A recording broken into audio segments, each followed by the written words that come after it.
What is crack-a-lackin' Hardwood Knocks listeners? I am Dan Favale, coming at you ahead of our usual Monday mailbag that was actually originally going to be delayed because I have another podcast ready for you, but then the James Wiseman injury and the Timberwolves sale happened, so we talked about that, and I want the pod that I have in the bank with one of my favorite writers coming on. I want that to stand on its own, so that will be coming out probably Wednesday, maybe Tuesday, but probably Wednesday. Before we get started, though, just want to deliver our usual housekeeping notes. One, start joining us on Locker Room. We had a great group there this time, 4 p.m. Eastern Time. I know they're still not on the Android app, but if you're an iPhone user, please come join us. 4 p.m. Eastern Time as of now.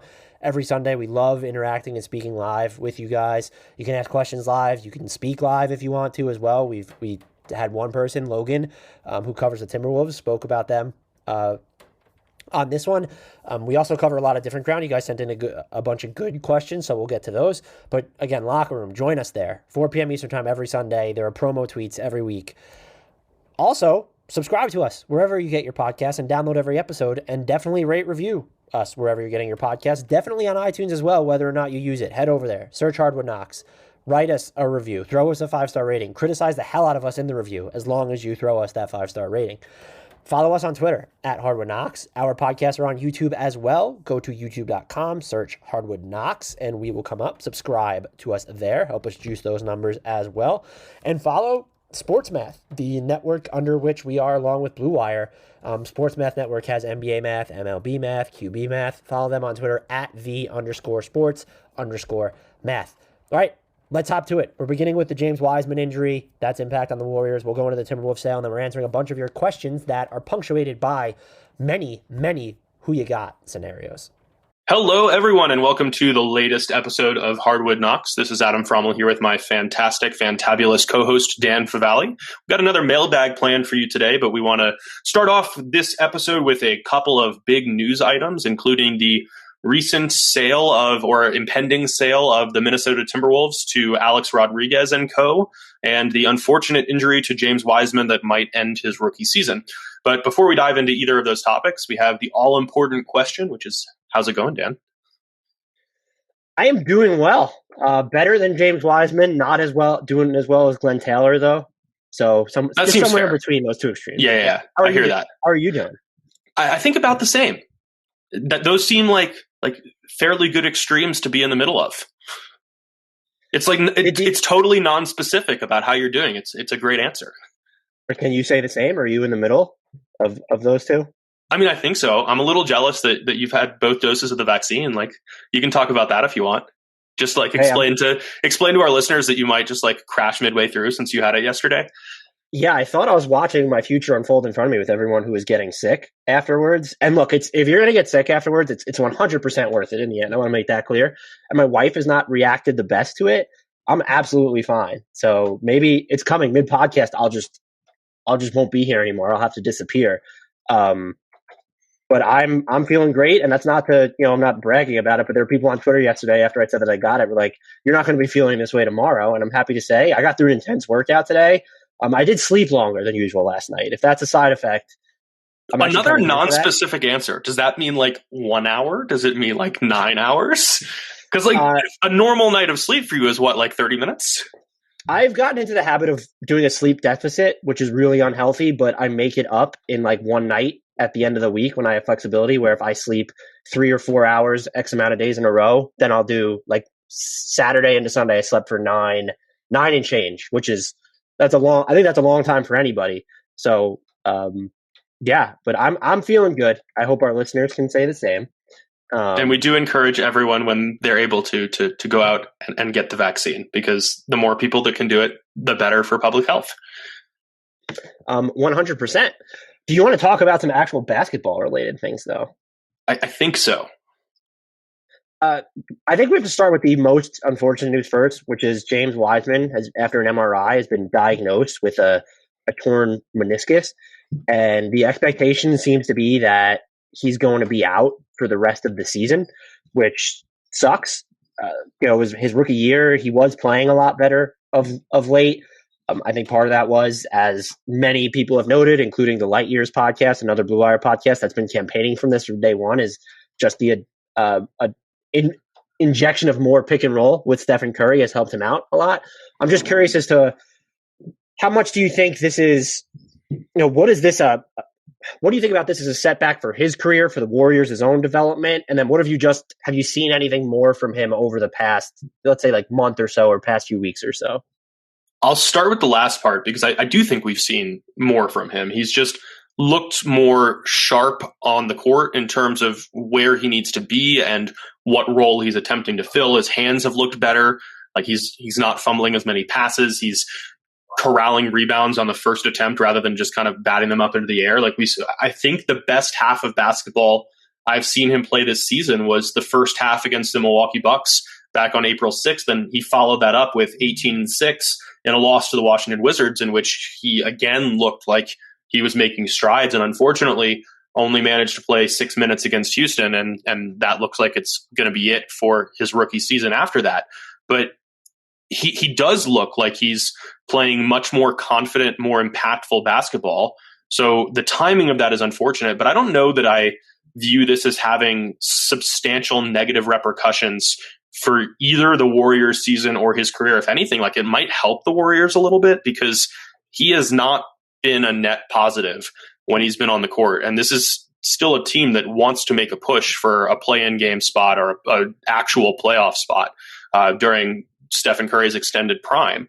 So it might help them from that standpoint, but it will also be more difficult if they intend to shop him and the Timberwolves first round pick this summer to sell teams that this new and improved version we're seeing is more sustainable.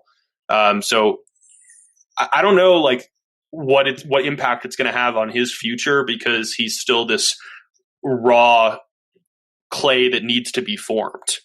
And we're not going to see the best of him until the Warriors have more floor spacing around him when Klay Thompson is back and any other offseason additions that they might make this summer.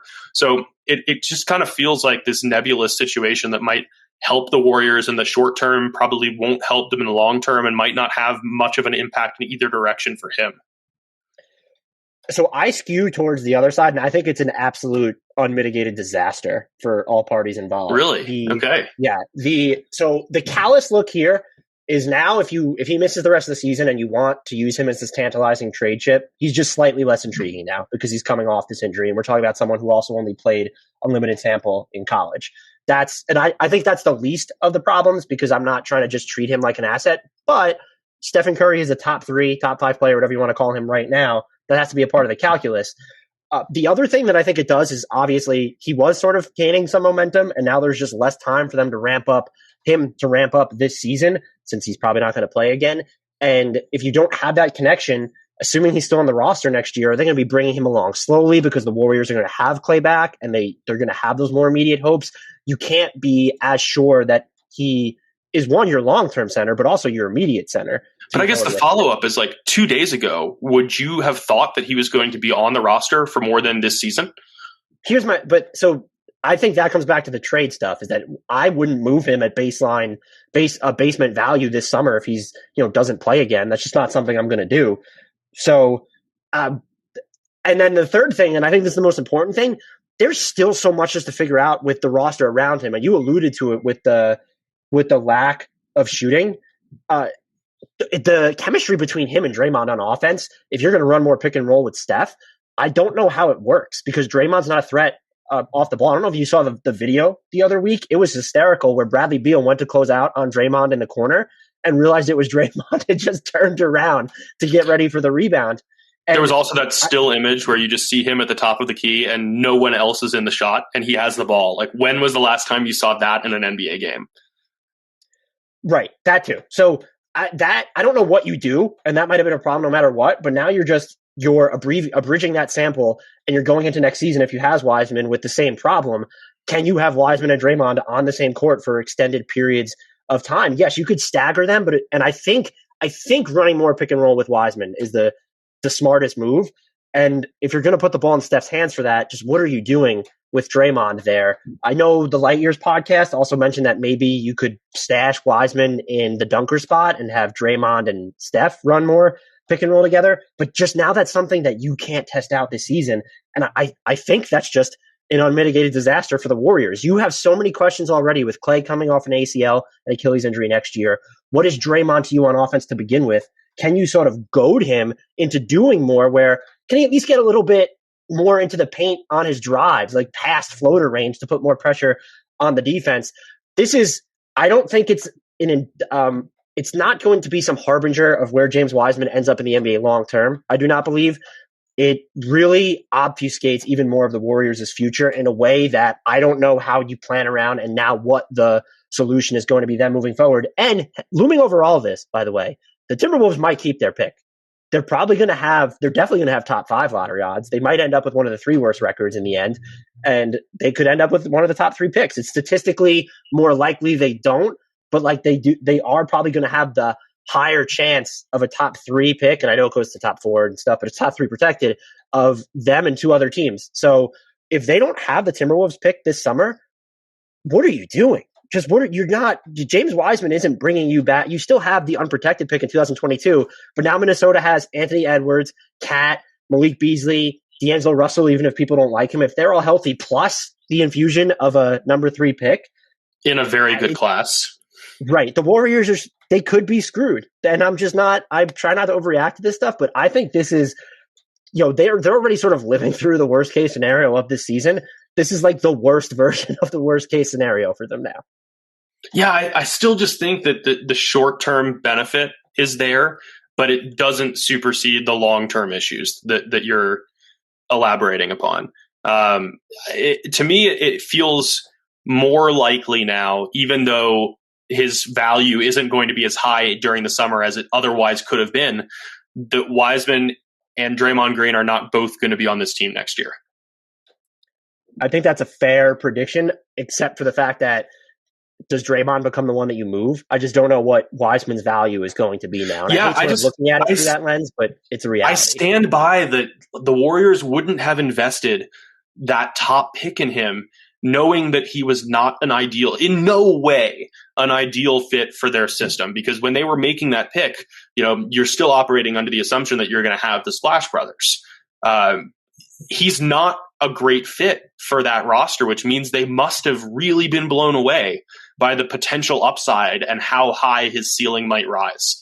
So because of that, I don't know that then use him incorrectly for the first 60% of the season. Right. Yeah. I mean, it might be a case of the front office and the coaching staff not being totally like-minded here, but I can't shake the idea that their investment in him was because of how much confidence they had in that upside, even if it wasn't going to be immediately realized.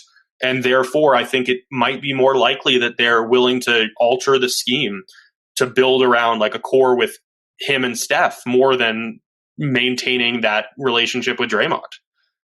I do think this injury could potentially make that more likely. Maybe even just the mere presence of James Wiseman made that more likely. The other quick current news item we want to get to before we dive into these who you gots that were fueled by mailbag questions from listeners. The Timberwolves, they will be sold to Mark Lors and Alex Rodriguez. I don't know if anyone's heard of the latter. He seems like a pretty well-known guy. Glenn Taylor is selling them. I think the reported price from The Athletic was $1.5 billion, and they're going to remain under those two, A-Rod and Mark are going to remain under his tutelage for the next 2.5 years. And right now it's not official. They're in the exclusive window. Everyone I'm sure has already heard this. I'm just curious as to your thoughts on this. My immediate reaction was, I don't know how I feel about it. Here's the one that's funny is them sort of working with Glenn Taylor for the next 2.5 years. I respect that he wants to keep the team in Minnesota, but he has not necessarily been the billboard for good team governorship over the past, couple decades. The other thing is I saw people making jokes about the Timberwolves being moved out of Minnesota. There's one thing that I think works in their favor, and it's not this agreement that that A-Rod and his partner are going to keep the team in Minnesota. That was, I think Chris Hine wrote about it, is that's basically a good faith agreement if they make it. What I think is more likely is that because there's this 2.5 year window, the NBA to me is going to be more interested in expansion than moving a team. And so if you want to move the Timberwolves to Las Vegas or Seattle, there's just going to be a chance that there might be franchises lined up there anyway. And I think that's great because Timberwolves fans are fantastic. I don't ever want to see a market lose their team. but I hate that the gut reaction is to, oh, they're definitely gone. And whether or not this new group wants to keep them in Minnesota, I think the setup that Glenn Taylor has made, and more so than the agreement, just the sort of length of time that they have to work in tandem with him, kind of ensures that they're not going to be moved from Minnesota. I'm curious as to your thoughts on that. I agree with you. And ultimately, that's all I ever want from these kind of sales. Like, I don't know that Alex Rodriguez has any ties to like the Tri-Cities area or anything, but as long as that team is going to be kept there, because yeah, I mean, the NBA is looking more at expansion than relocation right now, to the best of our knowledge. Like that's the important part. You just don't want this to devolve into a situation like, Clay Bennett buying the then Seattle Supersonics and moving them under the shroud of night to Oklahoma City. Like that's the worst case scenario, but it does seem, because of the prolonged nature of the transaction, that that's not going to happen. I have no idea like what to expect from an Alex Rodriguez led ownership group in terms of how involved they'll be with the day-to-day operations of the club or anything like that. You hope that, he won't try to be too involved because he's not a basketball mind. But that's always to be determined. But I know that one of our listeners right now, Logan, has some Timberwolves fandom and wants to say something. So Logan, I'm inviting you to speak now, and just sent that invite your way. On, guys. I think we have you here now. Yes, sir.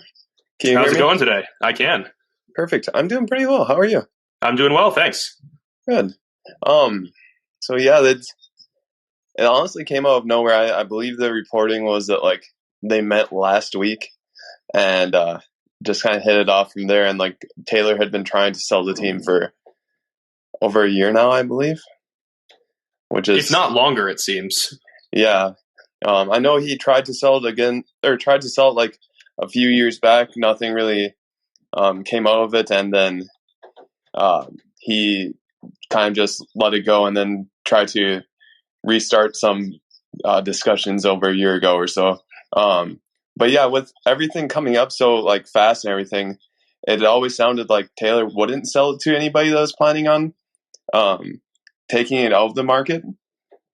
So like with him, or with everything kind of coming up so fast, it almost sounds like he knows that A-Rod and them will keep it in the market. And I think that was his biggest like snag on all of the negotiations. Yeah, I think that's my impression as well. And it is one of those situations where ultimately like that isn't really going to be part of any contractual agreement, as Dan hinted at. Like it is a good faith agreement when it comes to like city location and whatnot. So we just kind of have to hope now. It doesn't seem though that he was so selective though that it would almost mean that he really does have real faith. They want to keep them there. I think and so. I'll preface this with, I still don't think it matters just because of the 2.5 year window that they're going to be working with him. I think that the NBA is going to be, when you look at the expansion fees and just the ingrained interest in Las Vegas and Seattle, and there are other markets that could come into play, obviously, I think that expansion is going to end up being, I think it's more likely the NBA gets 2 new teams before the Timberwolves are moved to another market, is basically my stance on this. I also wonder if like what's happening in the NHL might have any impact here. Like with the introduction of the Seattle Kraken to the NHL market and the expansion draft there coming up this season, like that's been a non-existent team that's already generating a ton of buzz. Like their merchandise is selling off the shelves and out of the online markets, and any piece of content about the Seattle Kraken tends to do very well in terms of readership metrics and whatnot. So I wonder if the NBA is also looking at that and just realizing like how much of an infusion of popularity you can get from having an expansion team. Are you ready to get to these questions / who you got? I'm so intrigued by these. You just don't want to talk about hockey, do you? What is hockey? I know nothing about hockey. Is Wayne Gretzky? He was good, right? He was pretty decent. So we have a bunch of questions, but if anyone wants to ask them live, we will ask them live. And we have a ton teed up for our mailbag, and that's what inspired these Who You Got. Noah Odich, he hosts his own podcast, Stick to Sports. Excuse me, it's very good. The impetus for this is how good he has 3 questions, but his first one was, how good is RJ Barrett? Is his recent play just a fluke, or is there a true improvement there? And this was sort of an extension. The Knicks beat the Grizzlies the other night, and there was this talk afterwards where everyone assumed that the Knicks were in this position where they ended up with RJ at 3 in the 2019 draft, and they fell one short again. But now the impetus among Knicks fans is, or the belief, excuse me, among Knicks fans is that gap between Ja and RJ Barrett has shrunk. And so I want you to answer Noah's question, Adam, because you were team RJ Barrett for most improved player. But I also want to know what you think about Ja versus RJ and who you would build around long term, or who you think is going to be better long term. I am buying the RJ Barrett improvement. I think that the numbers we're seeing right now, and since the All-Star break, he's been averaging 20 points, 5.6 rebounds, 3.1 assists, 47% from the field, 44.1% on threes, and he's been getting to the foul line more. And I think that those are indicative of a more controlled and intelligent style of play where he is fitting into the offense better. He's always taken the right kinds of shots this season, but they're starting to fall more often, which I think is, him gaining that consistency, gaining that understanding of his role within the Knicks offensive schemes. And I do think we can reasonably expect him to play at this kind of level moving forward.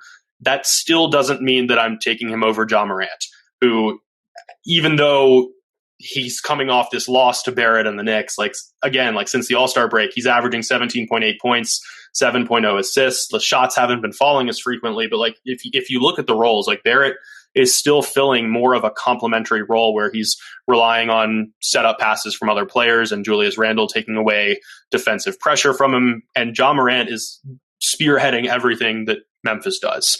And ultimately that role is still going to be more important. We're dealing with a larger sample of unquestionably beneficial play.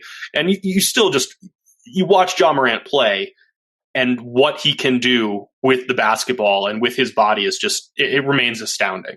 I still think that Barrett has an all-star kind of ceiling, but Ja Morant has an all-NBA ceiling. Right. I actually think that they are.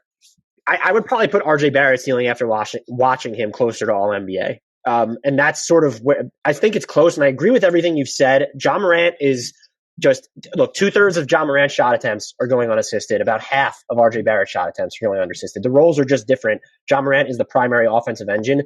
There's a chance that RJ Barrett can technically get to that point. He's not a bad passer. When he can really put more pressure on the rim, the defenses are going to collapse. And we've seen him be able to, make the easy reads, but the smart reads that are going to lead to pretty good shots for his teammates. I'm still interested to see what could happen if they surround him with more spacing in New York. I do trust his shooting more so than I do Ja Morant's at this point. I know RJ's working with a lot of catch and shoot attempts from beyond the arc. Those things are going in. I think what the difference is going to be, you've already pointed out, is that Ja Morant has the primary orchestration role, and he might be, and we're not talking about this enough, and I don't know if it's because the Grizzlies forever fly under the radar, even though they've been really good this season relative to what they've dealt with, Ja missed time, but Jaren Jackson Jr. has missed a ton of time this year. So I actually do think, though, if we get to a point where RJ Barrett is more of a staple at the free throw line, where it does seem like certain games early on, he's going to make the decision to attack, but it can kind of peter out throughout the course of the action. There's a chance to me. I don't know if I would peg it. Maybe I'm going to say a 35 to 40% chance that RJ Barrett ends up being the better player over Ja Morant at this point. I like his size for what he's going to be able to do defensively. I think he's gotten a lot better with what he's doing off the ball. Perhaps this is the Knicks fan in me speaking, or not giving Ja Morant enough credit, and he's not dealing with all these shooters around him on the Grizzlies either. He could benefit from the second ball handler that RJ has in Julius Randle.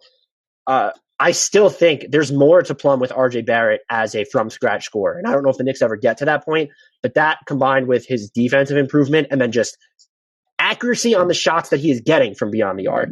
You can't ask the player to do better on shots that he's just not expected to take right now.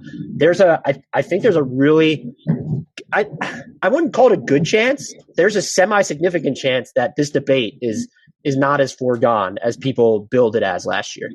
Especially just given RJ Barrett's age and the roles that he's filled throughout his career. I mean, lest we forget, he turns 21 on June 14th this year. Like, he is still a 20-year-old despite being in his second NBA season. And even during his one and only season at Duke, like under Mike Krzyzewski, Duke does not run an NBA-style offense. It produces NBA-caliber players, but because there's so much one-and-done talent, you tend to see a lot more isolation-heavy attacks and alternating possessions and the roles that they're asked to fill. We saw this really with Jayson Tatum too, where I don't think we truly knew what he was going to be on the offensive end because of what he was asked to do and did at Duke. There is more to RJ Barrett than we knew. I'm with you. Are you ready for our next Who You Got? Absolutely. This was inspired by, I just don't think this is a question, to be honest with you, but we could do a quick Who You Got on this one. Would you pick Zion over Ja Morant still in the draft? Yes. Yeah, I didn't think that was a good, just looking at what Zion's done off the ball.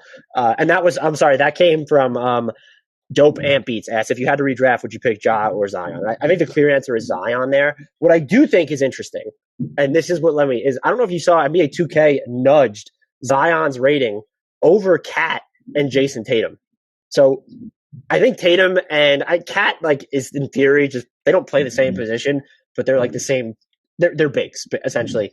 I'm more interested in who do you have long-term, Zion or Jayson Tatum? I wonder how many players you could put next to Zion, and I wouldn't choose Zion at this point. That's kind of my follow-up question. And Jayson Tatum is not one of them. That is not any disrespect to Jayson Tatum. It's just a testimony to what Zion has already been doing. I mean, we're talking about the guy who now has the highest scoring average in NBA history for someone who's shooting 60% from the field. And he's doing this as a relatively inexperienced second-year player who still has so much more room for growth. His jumper still isn't coming around. It might down the road. He still isn't, the most effective defensive player, but we're starting to see those flashes of quality of defensive play come out of the woodwork a little bit more often. He is already a generational offensive talent who there is no answer for right now. Now that he's initiating offensive possessions in the half court and running the pick and roll rather than relying on setup feeds and showing off more advanced facilitating skills than we knew he was going to have at this stage. What he's doing on offense is just unfathomable right now. And we've seen so often with young players where it's this sequential progression where they take the step forward on offense, but it happens at the same time as defensive ineffectiveness because ultimately they don't have the energy to fill both roles. But as you get more comfortable with that lead offensive role, then your defense starts to improve more. And I see no reason to expect him not to go down that similar kind of route. So as much as I think Jayson Tatum is just an incredible two-way basketball player who has so much appeal on both ends of the floor, there are not many Zions in the NBA, and there have not been many Zions in the history of the NBA. And I remain so excited to see what the Pelicans are going to craft around him because it's already just abundantly clear that he is worthy of being a franchise centerpiece. I'm happy we disagree here because I don't know how the answer is not Jayson Tatum. Zion is spectacular. A few things that concern me. He's probably more apt to be the primary playmaker of a team than Jayson Tatum is, even though Tatum, he threw, I think it was against the Knicks this past week, he threw this just left-handed pass across the court to Jaylen Brown. It wasn't the most accurate pass, but he's making more complicated reads. And I know the Celtics have been disappointing, but he has been great this season. Like you mentioned, he is a two-way player. And while Jaylen Brown and Marcus Smart are going to get tougher assignments, I said this, and I might be falling off this take, but he's in the conversation to me as one of the best off-ball defenders in the NBA. I called him the best off-ball defender. I'm ready to walk back that take a little bit after watching the Celtics this season unfold, kind of.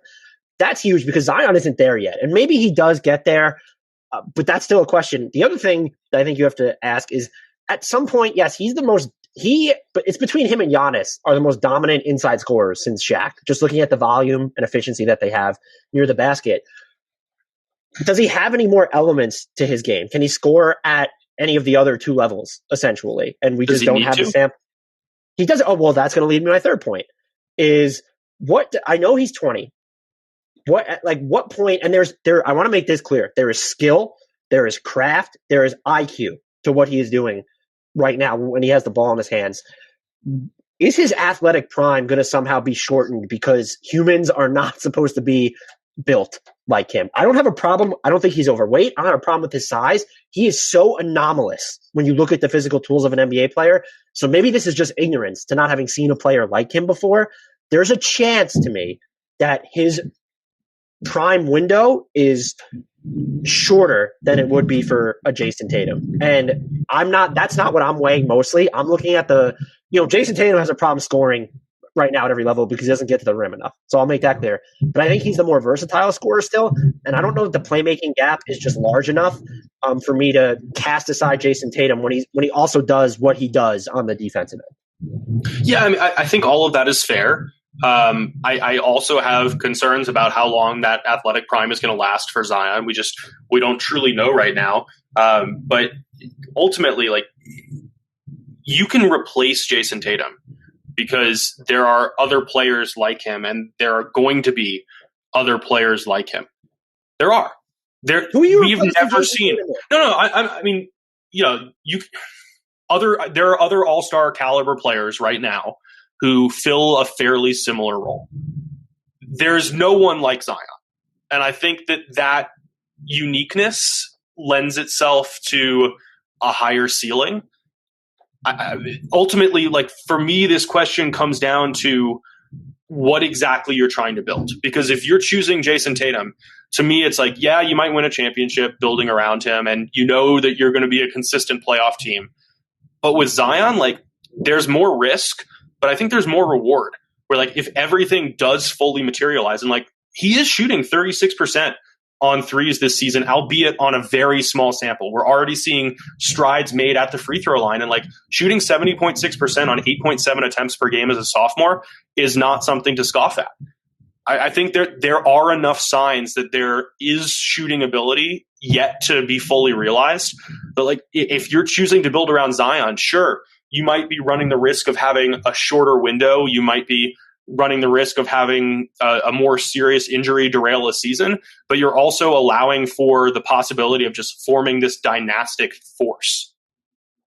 There are two questions that Raul Clement asked that leads us to our next Who You Got that still includes the Pelicans. And I was actually fascinated by this. Is his first one, I think you can answer quickly because you laid out the case. Is there any reason Zion's usage shouldn't be like 40%? We finally saw that the other night versus the Sixers, and the result was 37 points and 8 assists on 53% shooting against one of the best defenses in the league. Isn't it worth sacrificing? There is a reason. There is a reason, and it's because he should have a 50% usage rate. That's too high. You want to have some variance. I'm mostly joking, but I don't know that I'm entirely joking. His base question was, isn't it worth sacrificing a little bit of efficiency for that kind of production? Who's going to push back against that? Put the ball more in Zion's hands. I think they're starting to in crunch time. Just don't get away from it. This is the next Who You Got, though. And the question is, if it is true that the best way for the Pelicans to win is to increase Zion's usage, could it mean that Ingram is the more expendable piece compared to Lonzo? And so the Who You Got is, if you're the Pelicans, Brandon Ingram or Lonzo Ball. I'd still rather have Ingram. I think what Lonzo Ball does for that team is very valuable, and we've talked about it before, how, I think we both expect him to return on like 18 to 20 million per year just because he has proved his value to that team and has shown that he can fit in more seamlessly. And I apologize if I'm putting incorrect words in your mouth, and you should correct me if that's the case. But Ingram's ceiling is just so much higher. And ultimately, like, you do need multiple high-level scorers to win a title in today's NBA. Like, even if they're not perfectly seamless fits, Lonzo Ball is not going to do what Brandon Ingram does on the nights that Zion is not totally feeling it. And he's not going to be totally feeling it every day. I think that you need that high-level secondary scorer. Yeah, I mean, there's no need to have a hot take here. Like, Brandon Ingram is clearly the better basketball player, and you can have multiple players like that who aren't necessarily totally compatible as long as the rest of the supporting cast around them is cohesive. And the Pelicans, I don't think, knew that Zion was going to be filling this kind of role, or else we'd have seen it earlier in his career. Like, granted, his rookie season got off to a weird start because of the knee injury and the delayed debut and everything. But even this year, like, we didn't see him starting to run pick and rolls until we were over a month into the season. Like, they're still figuring out what they have. And because of that, it's been impossible for them to put the exact right pieces around them. Sure, they've made some missteps. Like, You can argue that the Steven Adams extension, the trade for and subsequent extension of Steven Adams still doesn't make too much sense, that they should have prioritized having better shooters around him. But there's still so much time, given the respective ages of Ingram and Zion, to figure that out. And they can figure that out. There's no reason that two players that talented, even if they don't have perfectly meshing skill sets, can't work together. I'm with you, and it would be different if one of them was, if Lonzo Ball was more of a pure floor general, where yes, in transition, fine. If you want him to keep the ball moving, fine. Defenses just aren't afraid of him. If he's going to be the one running pick and roll, they're going to respect Brandon Ingram there more. He hasn't shown that he can score at all those levels. Even when he does get into the paint, there just seems to be a reluctance to shoot.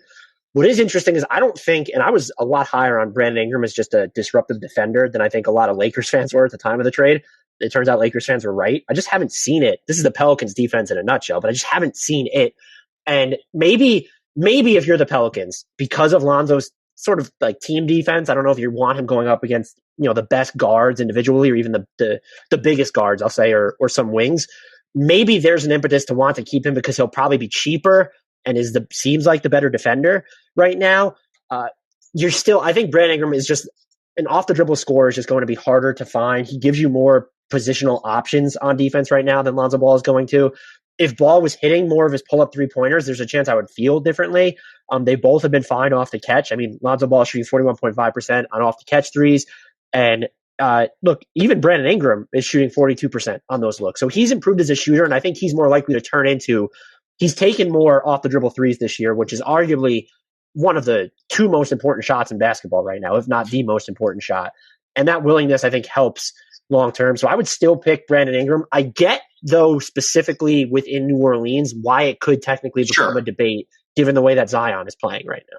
But can we also just note that Brandon Ingram has been better this year than he was last year when he made the All-Star team, and it just hasn't been getting any attention because everything that any discussion about the Pelicans has either revolved around Zion, Lonzo Ball, or whether they're going to sell off pieces or trade for pieces at the trade deadline. And because of that, it feels like Brandon Ingram has flown well below the radar because ultimately, he's sacrificed a tiny bit of scoring, but has been just as efficient as a scorer while also being more involved as a playmaker. He's averaging 0.5 more assists per game while averaging 0.7 fewer turnovers per game, which is an impressive stride for him to make at this stage of his career, especially without seeing any scoring dip. He hasn't been as effective on defense this year, I don't think, but that's at least in part because of the pieces around them. It feels like he has not been getting the credit that you would expect for a guy who doesn't even turn 24 until September to be getting for making these continued pieces of growth. And the thing that does worry me is that his efficiency has been fine this year, like you mentioned, so it's not, but he's traded in looks at the rim for just mid-range jumpers and long twos. He's shooting a career high 71.9% inside 3 feet. And so can he get to the rim more? I think that's been sort of a push and pull. And I think we'll see that more because he was more at the beginning of the season. But as Zion started running more pick and roll, he's had to settle for a few different kinds of looks. I think ultimately, they'll settle back into a more efficient shot profile. This who you got is still going to include Zion, and it leads us into two questions that we have. But so Zion, who you got? No, is it Zion or Luka long term? Oh, definitely Luka. So it's definitely that. Is that even a debate to you? No, I don't think so. We haven't seen Zion elevate a team like we've seen Luka elevate a team. It's as simple as that for me. Luka is also this generational unique force, but we've seen it translate directly into wins and a Western Conference playoff appearance and a competitive first round playoff series against a stacked Los Angeles Clippers team. We haven't seen that from Zion yet. We probably will, but Luka's incredible. So it's more likely that RJ Barrett ends up being better than Ja Morant than Zion Williamson ends up being better or more valuable than Luka Doncic. Wow. How's that for who you got? That's a four. That's a fascinating question that I was in no way prepared for. I think it's more likely that RJ Barrett is better than Ja Morant. I'd probably agree with you. I was just curious. That's a tough one. I feel like that's one of the best questions that has been asked on any episode of this podcast. And it doesn't, wow, way to throw shade at our listeners because that was my question. We do have two Mavericks questions that I think pertaining to Luka that makes sense to tackle right here. So Blurry Face asks, what do the Mavs need to challenge for a ring? And then Fern asks, who is the ideal sidekick for Luka Doncic? And I think those are one and the same questions. And they also sort of hint at the fact that, oh, hey, the answer is not Kristaps Porzingis. Can you ask that one more time? Because I was just distracted by the username, which I assume is a reference to 21 Pilots that's now like 6 years old. And I'm just impressed that that's still a Twitter handle. So these questions come. Blurry Face asks, what do the Mavs need to challenge for a title? And then Fern asks, who's the ideal sidekick for Luka Doncic? Isn't the ideal sidekick for Luka Doncic Kristaps Porzingis if he's healthy? No, it's not. You don't think so? Like just the rim protecting 3-point shooting big? No, you need someone who could create his own offense, and that's just not going to be Kristaps on a consistent basis because that's not fair. And it leads into my answer to the other question, which is you need another guy who you can consistently rely on to create offense. You know, we've seen it be Jalen Brunson in spurts off the bench, but that's not the high ceiling guy that we're talking about here. But I think that's the answer. Jalen Brunson's the only other Mavs rotation player who has an effective field goal percentage better than 50 on pull-up jumpers. Just a hint of just a lack of self-creation there. He can't be your second most valuable scorer in that way to me. I don't think even Tim Hardaway Jr., who's turned into a great sniper, just a really valuable shooter, it's not him. I think you need someone. I'd seen this on Twitter, is that they think with a lack of star power when you're looking at this free agencies, if Will Barton declines his player option, Luka is so good that having that level of a guy who can create means a ton to what they'd be able to do, because you might then be able to keep Josh Richardson and Tim Hardaway Jr. around, and there's just a lot of different lineup combinations that you could run.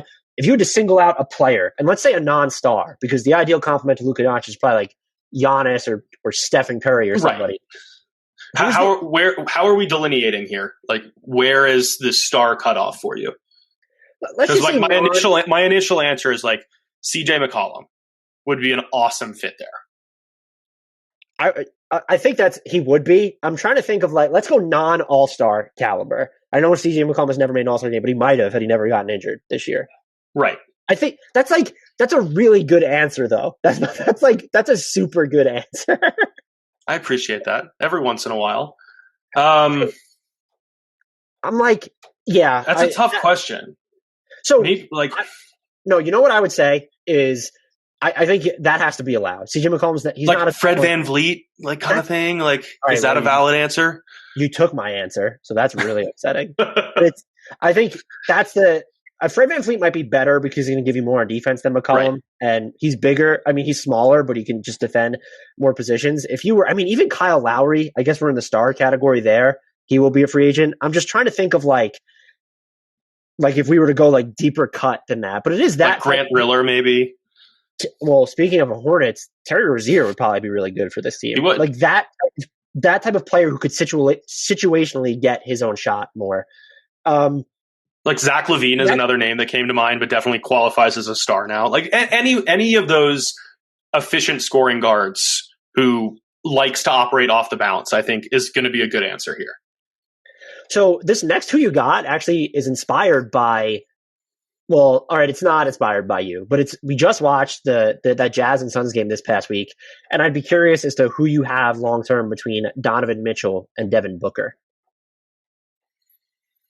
I think I would go with Donovan Mitchell, just because. What? Yeah, I'm sorry, my voice squeaked. I'm very hesitant about that answer, but I think that there's more two-way juice to squeeze out of Donovan Mitchell. Like Booker is the better scorer, he's the better facilitator, but I don't know that we're ever going to see that defensive growth to the point that you trust him against the point of attack guard on the other team. And we've already seen the Jazz put that kind of faith in him in a playoff series, albeit with Rudy Gobert protecting behind him. So who knows, maybe Devin Booker could fill a similar role if Gobert was protecting the rim behind him. But I think that I think that Mitchell's defense gives him a very slight edge here for me. Yeah, I think that's one of your worst answers of all time. I'm just gonna. You said that about my RJ Barrett answer too, so I'll take it. I apologize to Devin Booker in advance. This is a harbinger of doom for his career. So I think it's an actual debate, which is why I asked the question, because of like the Twitter discourse during that game and just watching those two. The thing for me is that you kind of tiptoed by it, or you actually came right out and said it, that he has Rudy Gobert behind him, and I'm just not ready to evaluate Donovan Mitchell's defense. And also, you're just going to have, if you want to hide him or put him on different players, you're more limited there. And a lot of the heavy lifting has been done this season defensively from Rudy Gobert and Mike Conley. And I don't think Donovan Mitchell's just this terrible defender. I just don't know that he's good enough for that to be the difference. Devin Booker, I think, has been more engaged in one-on-one situations, by the way, this season, which could be just a function of having Chris Paul beside him. You laid out my case for me, is that he is the better offensive player right now. Without question. I will say this, though. Donovan Mitchell he's hitting over 37% of his pull-up threes. The shot selection still sort of gets to you, but like, if you have a problem with in-between jumpers, you're not going to cape for Devin Booker either. So like, I think they're also only 50 days apart in age, so like we can't turn there for any answers either. I'm actually shocked, given that Devin Booker's breadth of NBA experience right now and how young he still is. I know that they're still the same age. Booker's had a rough go in crunch time this year. I think defenses are just more inclined to key in on him. Maybe I'm going to like his size. I think that helps him a ton there too. I also think, and we're not seeing it in full effect this season, or he's at least not being credited with it, he's the better passer by a mile for me. And his playmaking has been underrated for years. And I think now, being at least a couple, now playing beside Chris Paul, you've seen the assist numbers dip a bit. It's not a ton. And he throws these passes. He's passing. There are shots that exist for his teammates because he exists. They wouldn't exist otherwise. And he gives you, I think he gives you more gears than Chris Paul when you're going to go through the half court, even though they both are kind of these play at your own pace players. I think the answer is Devin Booker by a considerable margin. And I don't, Donovan Mitchell's had an opportunity to do things in the playoffs that Booker has not, which I think has more to do with the Suns than it does with Booker. And now this is sort of the other who you got. I saw you mention that Chris Paul should be mentioned on the periphery of the MVP discussion. I strongly disagree if you're going to put him there over a Devin Booker. And I'm talking, 7th, 8th, 9th place on the ballot. So we're not getting into the real right, as am I. And I'm not I think a lot of people share your take because the Suns were so bad. This is a different Suns team. Even if you pull Chris Paul off of it, I don't know where the Suns, I'm not saying they're a contender. They're better. They have Jay Crowder. Dario Saric was not playing they're like better, this. But like you still take a substantial step back. They do, but the minutes that Devin Booker has played without Chris Paul, the Suns are double digits in net rating per 100 possessions. That was a terrible way of phrasing that. They're plus 10.4 points per 100 possessions when Booker plays without Paul. That is with an offense that has a offensive rating of nearly 122. And they're just as good when Chris Paul plays alone. I want to make that clear. But there's better personnel around Booker this season than he's ever had. Bridges is just better. I know he had a bad national TV game this past week, but I think better. So much of that is credited to Paul too, where we've consistently seen him come into new organizations and everyone elevates their level of performance, not just because of what he's doing on the court, but because of what he's doing off the court. Like that's part of the argument here, is that like his presence in the locker room and his leadership ability and his ability to take so much responsibility on and sacrifice his own numbers for the betterment of the team, like all of that lends itself to his MVP candidacy. Yeah, he doesn't have a case like that for me. I failed. If he's not the best player on his team, it's tough for me to. And I guess you can some people make the case that he is better. I think Booker's he's going to give you more of like oomph when you're looking at getting to the basket as well, which Chris Paul just doesn't have. And that was never a huge part of his game. And I think if it probably feels like I'm discrediting Chris Paul, this 1-2 partnership is probably like one of the more equitable ones when you're looking at the most dynamic 1-2s in the NBA, where yeah, LeBron and AD are great. LeBron is clearly just a dimension above Anthony Davis. I think with Kawhi and PG, it's the same thing. Maybe James Harden, Kevin Durant is like similar, not again in scale, but just looking at James Harden and Kevin Durant are so close. I think James Harden's clearly better. This one feels like it's more of a debate, and among the star partnerships, their value is so equal, just relative to what we're used to with star partnerships, where it feels like there's that's fair. Your alpha. I do want to circle back to Mitchell, though. Like, I guess my follow-up question here is, given what he's doing in this egalitarian Utah Jazz offense, if you switched places between him and Booker, what would happen? Like, the Jazz would be a lot better. You think so? Like, I just wonder that, like, Mitchell is putting up his numbers in a system that is designed to share touches. He does it without ever making negative plays. And, like, to me, like, that might help explain why my answer is what it is, because in general, like, I'm going to defer to those guards who are in no way turnover prone. And that is still a bugaboo for Booker some nights, and it's just not for Mitchell. So to me, that lends itself to a higher offensive ceiling because you're not making negative plays that turn into easy run out points for the other team. And I wonder if you put, like, I think that the Jazz would still be as good and might even get better with Booker on that team because they have more of that go-to offensive force. But I wonder if Mitchell was freed to operate in the Phoenix system like Booker can now, if we would see an even larger jump. I don't know that we would, because Booker, his baskets, the percentage of his baskets that are coming off assists are actually larger than it is for Donovan Mitchell right now, because he is their only, even when you're looking at a Bojan Bogdanovic, there are a lot of secondary guys, Mike Conley, although he's not necessarily a guy that's going to look to score.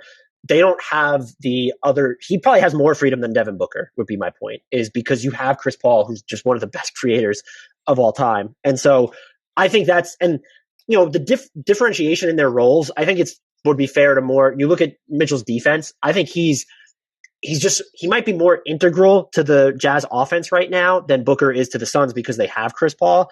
But that's not a reflection to me of Booker's value, just because Chris Paul exists, whereas Mitchell there is no other guy in Utah for that. And I think that's why I'm not concerned about the Jazz offense, because you already mentioned their system, and I just trust what Quinn Snyder's going to run. And you have Rudy Gobert screen assists, you know. I mean, yeah, we actually have Rudy Gobert's gravity is at least, you know, that we don't have to troll that. But having like Bojan Bogdanovic, Conley, I'm not worried about it. But the type of second option or alternative go-to option, it's just so different in Utah as it is in Phoenix right now. I'm still shocked that you have such a definitive answer to this question, because to me, it very much feels like an even one where it could easily go either way. Maybe I'm overcompensating for how I think Devin Booker's just been undersold because of how bad the Suns have been in the past. And so perhaps that's skewing my bias here, but I look at him, and it's not just the fit, like there's the size and stuff. I trust him to run an offense more than I trust Donovan Mitchell. And I think that's just the main line of demarcation for me, is I think Mitchell's I do as well, but I think the defensive difference is significant enough. And it might be just tough for me to gauge that because I'm looking at what the Jazz do with Rudy Gobert in the middle. Right. And which is fair. Let's get to another question. This one, I think we had a bunch about the Nuggets. Noah Odich asks, are the Nuggets title favorites now? Can they win a 7-game series against the Lakers and Nets? I want to parlay this with another question that we have from Meyer Rothbaum, who asked between the Nuggets, Suns, and Jazz. So look at that. Like how good of a segue. We'll talk about the Suns and Jazz. What team has the best chance to win the West? Between the Nuggets, Suns, and Jazz, I'm going to go with the Nuggets. Like, they have the best player of the bunch, and Nikola Jokic, who I still think should be the runaway MVP favorite at this point. And the addition of Aaron Gordon has been huge. Like, just what a perfect fit that has been as this guy who's capable of spotting up, who already shows this cutting chemistry with Jokic. And not that anyone should struggle with that, given Jokic's passing skill. Like, it's a really good team that has advanced deep into the playoffs already, which we've seen. It does make a difference. Like, having that postseason experience matters. That's in no way meant to discredit how good the Jazz and the Suns are, because we've been waffling between these teams all season. But I just think, based on what I've seen since the trade deadline, Gordon has already had a bigger impact on that offense than I expected. And if it is truly as seamless a fit as it has seemed thus far, they have to be the answer, right?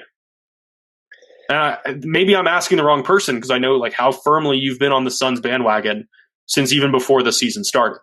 I will say I placed the Jazz third in this discussion, and I feel bad doing it because of how good Same they've here. been this year. It's just the absence of having that go-to wing defender where Royce O'Neal is good, but he's just undersized for that type of a role.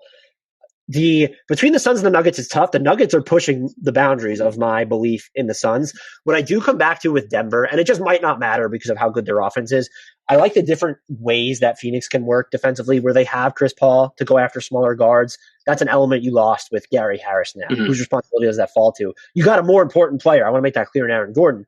But you also have Mikal Bridges and Jay Crowder in Phoenix. When you look at some of the top teams, I still might like, or I do still like Phoenix to defend the Lakers or the Clippers better than I would the Nuggets. And I think that's a huge difference.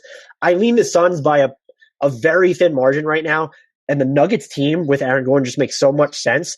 They, to go back to Noah's question, if you were to say that you want to pick them to come out of the West, I'm not ready to do that for them or Phoenix. I need to see what the Lakers look like healthy. But the Nuggets feel like they might have that immediate higher ceiling of if you want to pick a team that's not the non-healthy Lakers to come out of the West, you might as well just pick the Nuggets at this point. And so I still lean the Suns, but I might be overweighting their defensive versatility. Just might not matter as much because of how well the pieces fit in Denver and how much of a machine, their well-oiled machine their offense is right now. So here's my follow-up question, and it's just I want to hear how you would rank all five.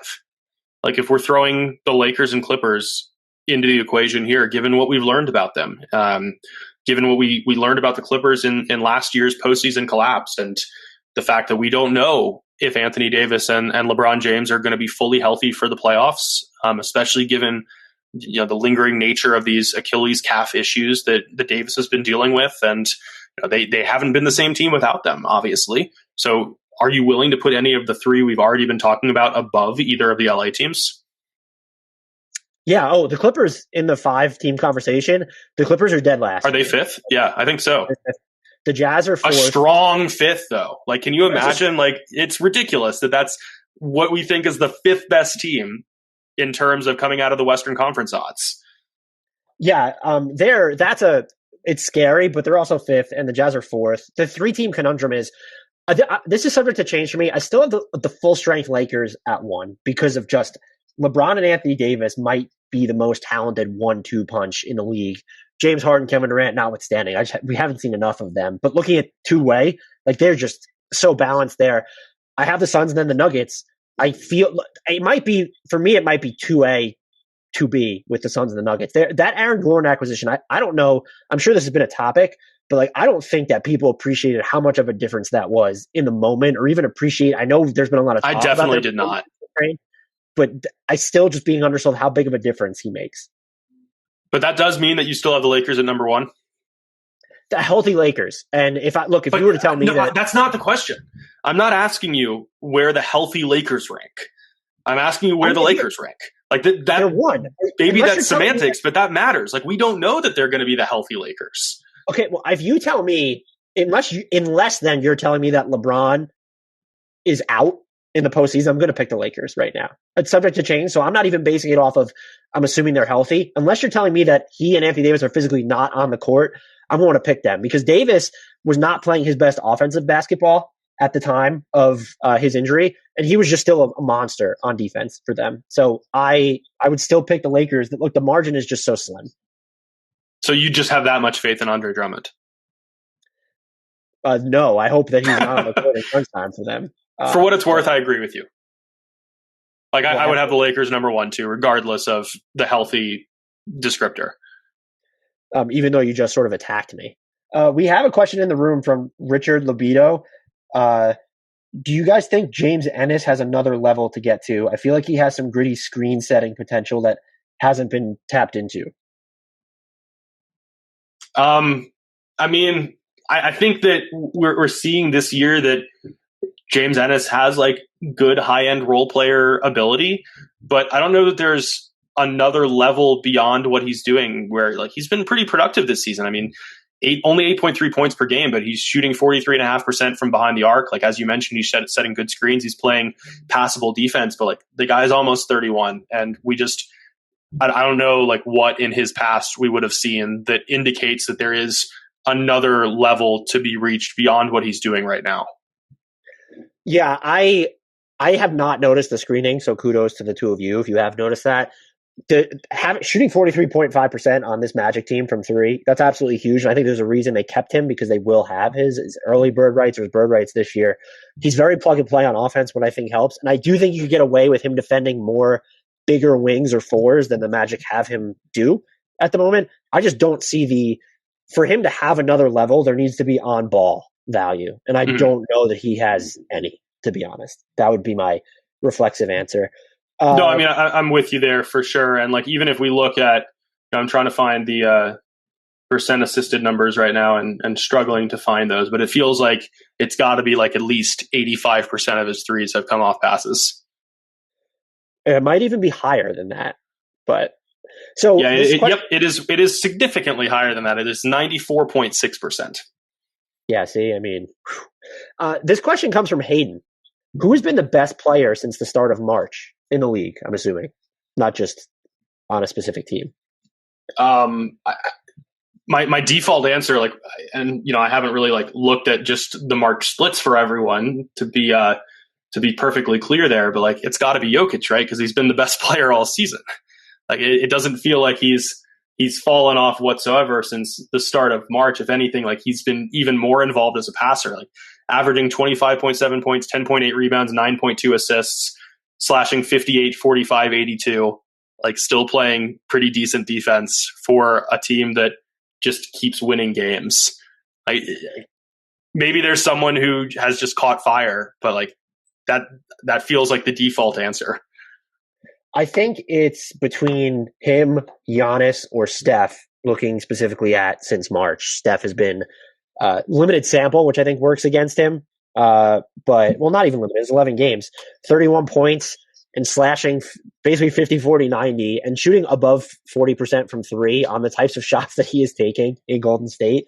And there's, I don't know how to value this in the MVP discussion, is the fact that he uplifts the Warriors to the level of an actual playoff team when he's on the court might be the greatest feat of his career so far. We're talking about a 3-time champion, unanimous MVP winner, because the Warriors are so bad without him. I don't know how to reward that in the MVP debate, just because I wasn't a big fan of people saying, well, look at how good the Bucks are without Giannis last season on the court. And do we reward Steph because the Warriors, yes, they lost Clay beyond their control, but they built just a roster that didn't make a ton of sense to, at bare minimum, navigate non-Steph minutes, let alone just looking at the talent around him. Yeah, it's always a tricky one just because there's no like distinct 100% ironclad bulletproof definition of MVP. Because if it truly meant what it literally stands for, most valuable player, like LeBron would have 10 trophies on his mantle, because we've seen time and again that without him, like especially all the Cleveland Cavaliers teams just absolutely fell apart. So like that's clearly what it doesn't mean. And maybe it should, but if we're talking about like what tends to be rewarded with the actual Maurice Podoloff trophy, that's not how it works. Like there is a threshold for like team quality, which I think is stupid. Like I don't think it makes sense that to be an MVP, you have to have good enough teammates to be on a competitive team. Like that means that the counter side of that argument is like, if we took away Chris Middleton from Giannis these last 2 seasons and the Bucks weren't the number 1 seed in the East and we changed nothing about how Giannis played, that he wouldn't be the MVP, like that argument has never really worked for me.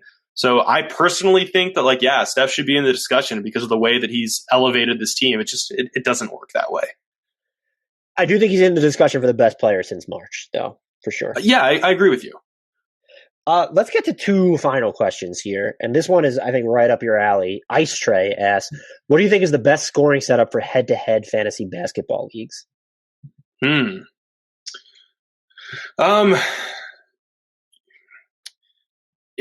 You would think it would be right up my alley, but it's actually not, just because I've tended to stay away from fantasy basketball because it isn't really representative of like players' true value, because there isn't a way to like truly measure defense in a way that's going to correspond to fantasy. So like the most fun I've had is like a points-based system. So like the league that I do play in, which is part of the multi-sport fantasy league that I've talked to you about, we base the scoring on game score. So just the standard game score calculation where you get credit for the box score contributions that you make, you lose points for turnovers, for fouls, for missed shots, for whatever the case may be, and then just add them up for the week. I think that promotes the most engagement and competitiveness, just because it's an easy scoring system to understand that makes it easy to trash talk and feel that competitive fire against an opponent, because you know what you need to do. And it's not like you're trying to calculate how many threes you need to take and make to flip a category and a category-based head-to-head structure by the end of the week. Like basketball, fantasy basketball in particular, just it doesn't lend itself well to like rotisserie or those more category-based scoring systems, in my opinion. And I'm sure other people feel strongly in the other direction, but that's been my experience. Final question is a two-parter because it's the last two you got I have written down. Noah's final question was, what team is Zach LaVine on in 2022-2023, and why won't it be the Bulls? I mean, my answer would have been the Bulls, so I'll throw it to you if you have something different. It'll be the Knicks if it's not the Bulls. You think so? They're the guy that he'll pay, because I think they've circled 2022 free agency as when they're going to make the move, or maybe he'll want to be traded from Chicago. I actually think it'll be the Bulls. I don't think, this is just not spice take, I don't think you do what they did with Vucevic, give up those 2 first-round picks, if Zach LaVine hasn't told you he'll come back. And maybe there's the agreement that, hey, they're going to create cap space now to renegotiate and extend him, which, different from a regular extension or signing him free agency, his immediate salary for next season will be increased. But I don't think they make that move without knowing that Zach LaVine is going to be the guy then. So that's my argument as well. Yeah, I'd be sort of surprised if he's not. Here's an interesting question, though. Who you got, Zach LaVine or Jamal Murray? I think I have LaVine. I'm there with you. If it's in a vacuum, but I think for the Nuggets, like the Jamal Murray, Nikola Jokic connection is actually this. So there's a difference there. But at the same time, like, what if you, again, like, it's the switching teams argument. Like, what if LaVine were able to play in that kind of offensive system where he wasn't the sole focus of defensive attention? Like, the guy is putting up like absolute flat out superstar caliber numbers. The blend of scoring volume and efficiency that he's submitting on a team that has no offensive protection for him for the most part, like what he's done these last few years is just astounding. He's shooting 39.1% on pull-up threes, and he's shooting more than 5 of them per game. That's just a level of difficulty is ingrained into his role. Even with Vooch there, it's, I don't think he's the guy to be in that role and then elevate the team.